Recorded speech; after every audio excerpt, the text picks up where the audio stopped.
Começa agora o Revista TST, o programa com os principais acontecimentos da semana na Justiça Trabalhista. E no Revista TST de hoje você confere: mecânico demitido durante greve receberá indenização de 2 salários. Empregado transferido de turno por namorar colega não consegue aumentar indenização. No quadro Quero Post, vamos saber o que é considerado tempo à disposição do empregador e ainda as iniciativas adotadas pelo Tribunal Superior do Trabalho que facilitam a vida de servidores com deficiência. O Revista TST está no ar.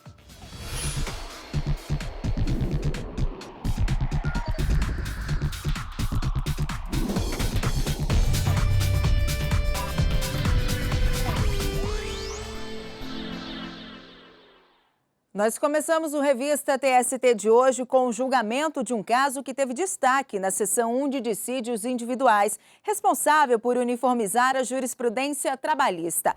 E quem acompanhou os trabalhos por lá e tem mais detalhes é a repórter Luana Carvalho. Olá, Luana. Olá, Ana. O caso é sobre um laboratorista terceirizado que prestava serviços para a mineradora Vale, no interior da Amazônia. Ele recebeu o adicional de insalubridade com base no Programa de Prevenção de Riscos Ambientais da empresa, que reconhece a exposição do profissional a agentes nocivos à saúde por lidar com máquinas de laboratório. A empregadora, no entanto, cortou o benefício porque não foi realizada uma perícia para provar a existência de insalubridade. O caso chegou então à Justiça Trabalhista. O Tribunal Regional do Trabalho da 8ª Região, que abrange o Pará e o Amapá, entendeu não haver necessidade de realização de perícia, já que os riscos da profissão estavam previstos no programa de prevenção. Aqui no TST, a primeira turma manteve a decisão. A Vale então recorreu à seção 1 de dissídios individuais. Veja como foi o julgamento na reportagem. Em recurso à SDI 1, a mineradora Vale alegou que a decisão da primeira turma contrariou o artigo 195 da CLT, que diz: a caracterização e a classificação da insalubridade e da periculosidade, segundo as normas do Ministério do Trabalho, são feitas por meio de perícia, realizada por um médico ou engenheiro do trabalho. O relator do caso, o ministro Márcio Eurico Vitral Amaro, aceitou o pedido da Vale. Em sessão realizada em 2015, o ministro afirmou que para ter direito ao adicional é necessária a realização de prova pericial e que não se deve substituir a prova técnica pelo programa de prevenção. O artigo 195 da CLT, o juiz deve determinar a produção da prova pericial para apuração da insalubridade. A SDI 1 então deu provimento ao agravo para processar o recurso da empresa. Em novembro de 2015, o julgamento do processo foi retomado e o ministro Valmir Oliveira da Costa abriu divergência. Para o ministro, neste caso, existem outros elementos que permitem que o juiz tome a decisão, mesmo sem a realização da prova pericial, já que o programa de prevenção reconhece os riscos da profissão que dão direito ao adicional. O ministro citou o artigo 472 do Código de Processo Civil, que diz: o juiz poderá dispensar prova pericial quando as partes, na inicial e na contestação, apresentarem sobre as questões de fato pareceres técnicos ou documentos elucidativos que considerar suficientes. A prova pericial é um meio de prova, é um dos meios de prova. Tem como destinatário o magistrado, a quem cabe avaliar quanto a sua suficiência, necessidade e relevância.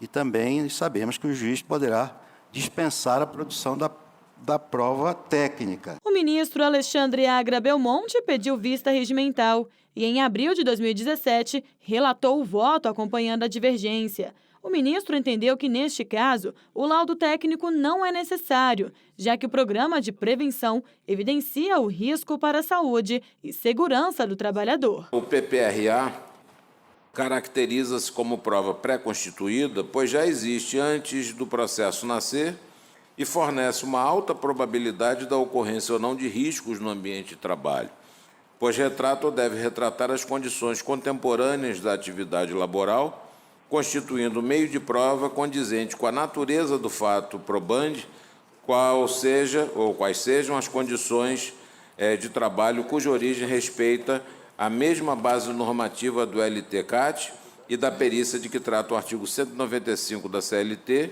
O ministro José Roberto Freire Pimenta também acompanhou a divergência. Para o ministro, mesmo que seja necessária a realização de perícia técnica para ter direito ao adicional de insalubridade, existem exceções, como neste caso. A nossa própria jurisprudência admite, excepcionalmente, que não se produza prova pericial a respeito. Quando, por exemplo, quando o empregador já paga o adicional de periculosidade ou insalubridade, fato incontroverso, então dispensa-se a prova. Já o ministro Aloísio Corrêa da Veiga acompanhou o relator. Para o ministro, o programa de prevenção se limita à elaboração e concretização de medidas para a conservação de um ambiente de trabalho seguro. A doutrina e alguns artigos relevantes têm demonstrado que o conhecimento técnico esposado no laudo pericial, ele não interessa apenas ao juiz, mas, sobretudo, se destina às partes, que têm direito de discuti-lo de maneira adequada. Os laudos periciais produzidos através de transcrições das informações constantes nos PPRAs e no PCMSO tendem a ter informação distoante da realidade fática dos elementos de riscos encontrados no ambiente de trabalho. Mas, por maioria de votos, os ministros da SDI1 entenderam que o trabalhador tem direito ao adicional de insalubridade, conforme estabelece o Programa de Prevenção de Riscos Ambientais da empresa. Ficou vencido o relator do caso, o ministro Márcio Eurico Vitral Amaro, e os ministros João Oreste Dallazen, Brito Pereira, Aloísio Corrêa da Veiga e o vice-presidente do TST, ministro Emanuel Pereira. E também tivemos outro caso de destaque julgado pelos ministros do TST. Confira. A seção 2 de dissídios individuais negou o recurso de uma empresa que tentava reverter decisão que a condenou ao pagamento de verbas trabalhistas. A companhia foi condenada à revelia depois de não comparecer ao julgamento da ação principal. Na ação inicial julgada pela Justiça do Trabalho Fluminense, o trabalhador alegou que foi contratado para fazer a segurança da empresa de alimentos, sem que tivesse a carteira de trabalho anotada. O trabalhador ainda afirmou que trabalhava de 4 a 5 vezes por semana e, por isso, queria o pagamento de diversas verbas trabalhistas, como horas extras, 13º salário e férias. A empresa, no entanto, não compareceu à audiência, sendo considerada revel, ou seja, confessa. E o processo, então, foi para a fase de execução. O caso chegou à seção 2 de dissídios individuais do TST, depois que a companhia entrou com recurso em ação rescisória, afirmando que houve dolo processual no caso, uma vez que o trabalhador nunca foi empregado e nem prestou serviço para a empresa e ocultou fatos relevantes do processo. Mas a relatora do caso, ministra Maria Helena Malman, negou o recurso por entender que a empresa não compareceu à audiência para apresentar defesa, sendo considerada confessa no processo. No caso vertente, a autora, que foi considerada revela e confessa no processo matriz, alega dolo da parte adversa. Ocorre que a sentença rescindida decorreu principalmente da ausência da autora então reclamada à audiência, sendo que não se pode atribuir ao réu qualquer responsabilidade por este fato. A ministra ainda esclareceu que o simples fato de o trabalhador não ter citado fatos relevantes para a solução do conflito não configura dolo, conforme a súmula 403 do TST. De acordo com a norma, não caracteriza dolo processual previsto no artigo 485, inciso 3 do Código de Processo Civil, o simples fato de a parte vencedora haver silenciado a respeito de fatos contrários a ela, porque o procedimento por si só não constitui ardil do qual resulte cerceamento de defesa e, em consequência, desvia o juiz de uma sentença não condizente com a verdade. Entendo que não é possível inferir da sentença atacada que tal procedimento decorreu de dolo. Por unanimidade, o recurso foi negado, ficando mantida a revelia da empresa no caso. E no próximo bloco, mecânico demitido durante greve vai receber indenização de 2 salários.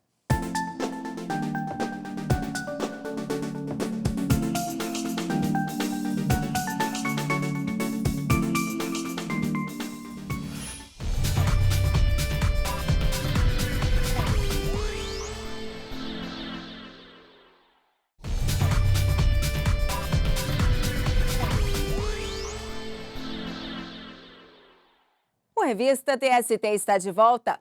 E vamos fazer um giro pelas turmas do tribunal e conferir alguns casos de destaque. E eu começo o nosso giro de notícias pela terceira turma. Um mecânico que foi dispensado sem justa causa durante greve vai receber indenização de 2 salários. Em defesa, a empresa afirmou que foi o mecânico quem pediu para sair do emprego, mas o despediu sem justa causa para preservar seus direitos trabalhistas. No TST, com base na lei de greve, os ministros concluíram que, salvo nos casos de falta grave, não é permitido ao empregador rescindir o contrato ao longo da greve, ainda que não se trate de trabalhador participante do movimento. A decisão foi unânime. E a 8ª turma negou ao empregado que foi transferido de turno por namorar colega o pedido para aumentar a indenização por dano moral. O valor de R$ 5.000 havia sido estabelecido em primeira instância e mantido pelo Tribunal Regional do Trabalho do Paraná, que também entendeu que não havia embasamento legal para a transferência de turno em razão do relacionamento entre os empregados, já que não houve conduta inapropriada por parte deles. No entanto, o relator do recurso do trabalhador no TST, ministro Márcio Eurico Vitral Amaro, lembrou que a jurisprudência do tribunal vem adotando o entendimento de que os valores fixados nas instâncias anteriores só podem ser revisados se houver violação dos limites de razoabilidade, o que não ocorreu no caso. Por unanimidade, o pedido do trabalhador não foi aceito, mas ainda cabe recurso da decisão. E a 7ª turma considerou que uma operadora de caixa não tem direito a receber adicional pelo acúmulo das funções de empacotadora. A Cencosud, grupo dono da rede de supermercados G. Barbosa, recorreu ao Tribunal Regional do Trabalho de Sergipe para tentar excluir a condenação imposta em primeira instância, que determinou o pagamento de 50% do salário base da trabalhadora como adicional pelo acúmulo de função. O TRT manteve a condenação, mas reduziu a quantia a ser paga para 30%. Após um novo recurso da rede de supermercados, o processo chegou ao TST. Na 7ª turma, os ministros tiveram um entendimento diferente das instâncias anteriores. O relator, ministro Douglas Alencar Rodrigues, afirmou que as atividades alegadas pela empregada como acúmulo de função, na verdade, são necessárias ao trabalho desempenhado por ela. E acrescentou que, por força do contrato de trabalho, a operadora de caixa se obrigou a prestar todo e qualquer serviço compatível com essa função. A decisão foi unânime. E o nosso giro de notícias continua, e agora com um destaque da 4ª turma. Um trabalhador rural vai receber adicional de insalubridade por ter contato com ovelhas. No recurso ao TST, a empresa argumentou que as expressões estábulos e cavalariças mencionadas na norma regulamentadora número 15 do Ministério do Trabalho se referem a locais em que ficam animais de grande porte, o que não é o caso de ovelhas. Mas a decisão da Justiça do Trabalho do Paraná ficou mantida no TST. Ao julgar o caso, a relatora ministra Maria de Assis Calcin destacou que para adotar entendimento contrário ao das instâncias anteriores, seria necessário o reexame de fatos e provas, procedimento vedado pela súmula 126 do TST. A decisão foi unânime. E essa notícia está na página do TST no Facebook e recebeu vários comentários. E um deles foi o da Eroneide de Lucena, que achou que a decisão foi justa, já que se aplica também a outros animais. E você também pode deixar o seu comentário. O endereço é facebook.com/tstjus. Você tem alguma dúvida sobre direito trabalhista? Envie a sua pergunta com a hashtag QueroPost que a gente responde para você.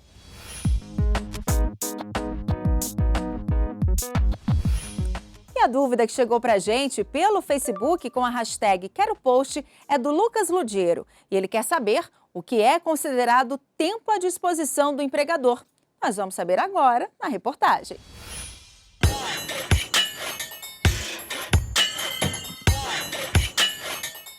Para cumprir o cronograma da obra, os operários contratados para erguer este edifício na capital federal trabalham das 7 da manhã às 5 da tarde. Quando chega, primeiramente eu vou lubrificar a máquina, né, fazer o básico que a gente tem que fazer diariamente. Aí depois já sei o que tem que fazer. Aí depois que eu termino de medir massa, esses negócios concretos, aí eu vou perguntar para o médico, acabou lá. Não, você vai fazer isso, fazer aquilo. Estou à disposição deles. No canteiro de obras, o trabalho executado em etapas tem hora que fica mais corrido. Em outros momentos, quase não há serviço. A média de 1h30, 2 horas, já fiquei parado. Por dia? Por dia. Como as pausas são determinadas pelo próprio andamento da obra, nem dá para o patrão ficar bravo quando encontra José Raimundo parado. Chefe não encrenca de quando te vê parado aqui? Não, eu não encrenco porque ele sabe como é que é o sistema de trabalho, né, na obra, né? Apesar disso, a jornada de trabalho é rígida. Mesmo que já tenha concluído todo o serviço, ninguém é liberado antes do fim da jornada. Porque a gente não sabe que momento pode precisar e eles, para não ter nenhum tipo de problema, tem que cumprir horário. Cumprir horário integral. Se tem ou não, a gente sempre orienta, quando não tem o que fazer, procurar alguma coisa no equipamento, tá arrumando, limpando. O empregado que segue as regras da empresa, chega no horário certinho, sem atrasos e cumpre a jornada, não pode ter qualquer tipo de desconto no salário, mesmo que durante o trabalho passe algum tempo ocioso sem realizar nenhum tipo de tarefa.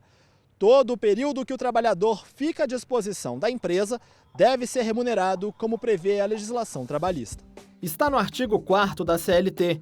Deve ser considerado de serviço efetivo o tempo que o empregado se encontra à disposição do empregador, aguardando ou executando ordens para a execução do serviço. Nós podemos considerar que, se o empregado está aguardando ordens do empregador e à sua disposição, teoricamente é tempo de trabalho. O juiz auxiliar da vice-presidência do TST esclarece ainda a diferença entre tempo de trabalho e tempo de descanso. Intervalo é um tempo de descanso não remunerado.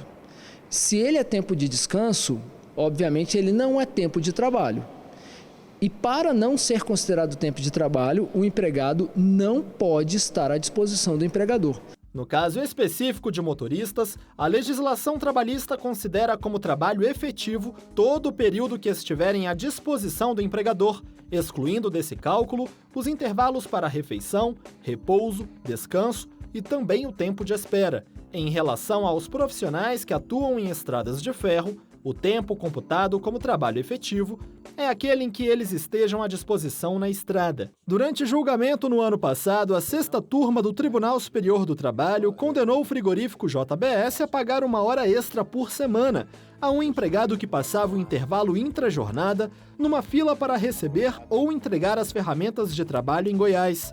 O trabalhador perdia de 7 a 9 minutos do horário de descanso e alimentação para cumprir essa atividade. A decisão unânime considerou que era tempo à disposição do empregador por ter sido usado para desempenhar atividades para a empregadora, conforme já pacificado no texto da súmula 366 do TST. Para as empresas, o tempo à disposição seria prejuízo? Dá para minimizar, né, tentando otimizar o trabalho e aproveitar melhor o tempo, mas eliminar impossível, né?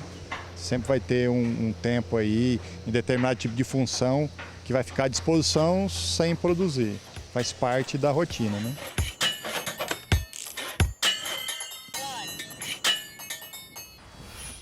E no próximo bloco, as iniciativas adotadas pelo Tribunal Superior do Trabalho que facilitam a vida de servidores portadores de necessidades especiais.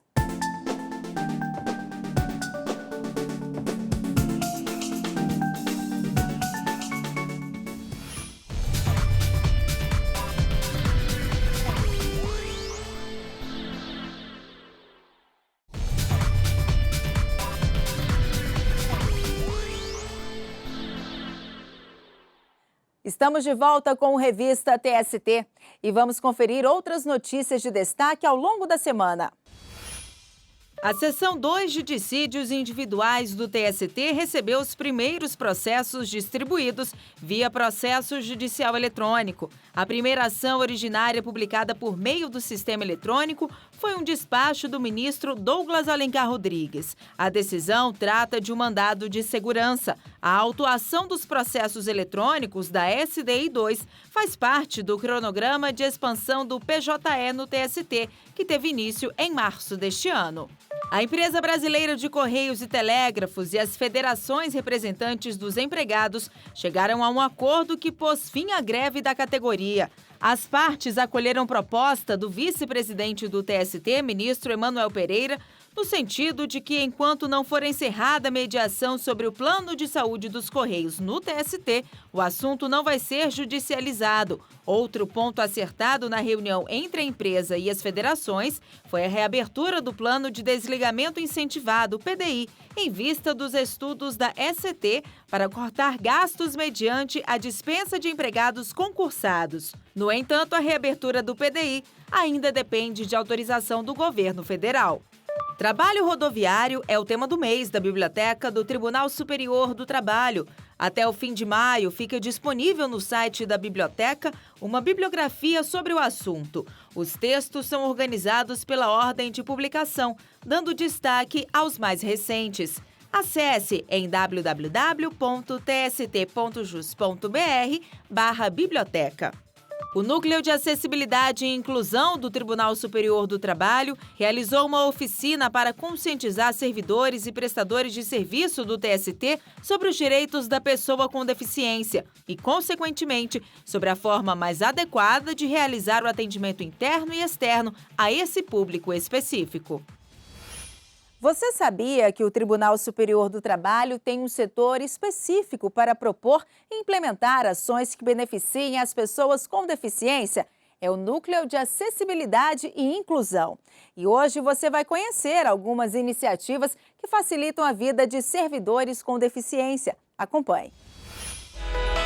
É assim, com o auxílio da cadela guia Marilyn, que o técnico judiciário Ricardo vem para o Tribunal Superior do Trabalho. Tudo por aqui é adaptado para atender a deficiência visual dele. No elevador, o botão do andar é escrito em braille. Ele trabalha no gabinete da ministra Maria de Assis Calcin, elaborando minuta de votos. Metade da semana ele presta serviços no tribunal e na outra trabalha de casa. Os sistemas de acesso ao processo eletrônico são plenamente acessíveis com os programas que eu uso no computador, né, leitor de tela. Então, assim, eu não dependo de ninguém para visualizar e para desempenhar o meu trabalho, assim, para auxiliar nisso. Ekaterine sofreu um acidente de carro quando ainda era bebê, que causou uma lesão na medula. Atualmente, precisa da cadeira de rodas para se locomover. Há 27 anos, ela ingressou no tribunal e afirma que durante todo esse período, desde a mudança para o prédio atual, muitas melhorias foram feitas por aqui.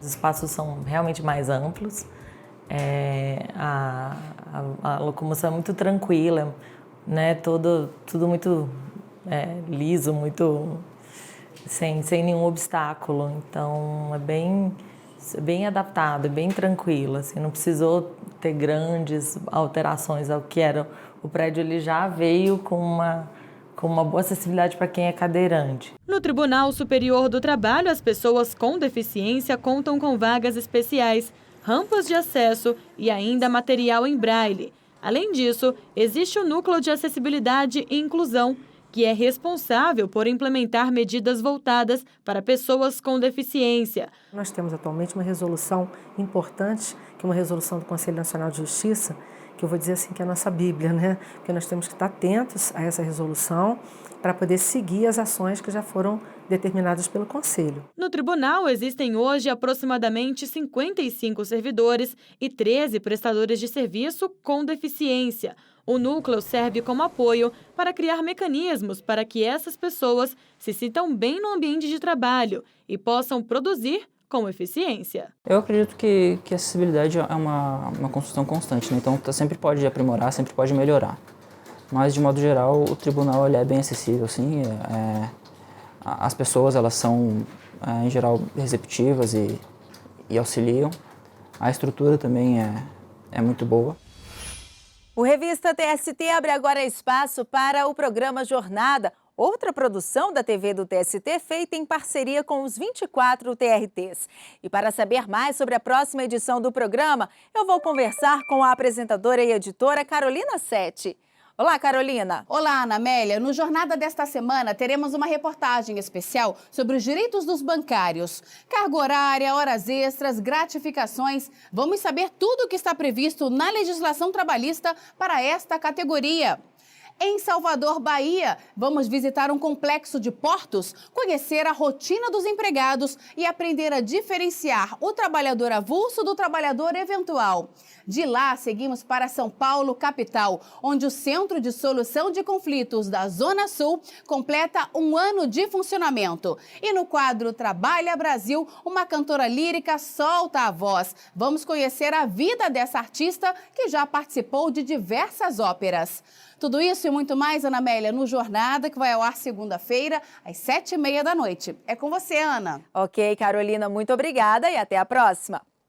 E esta edição do Revista TST termina aqui, mas você segue acompanhando as notícias do Tribunal Superior do Trabalho no nosso site e pelas redes sociais. Muito obrigada pela companhia e até o próximo programa. Tchau!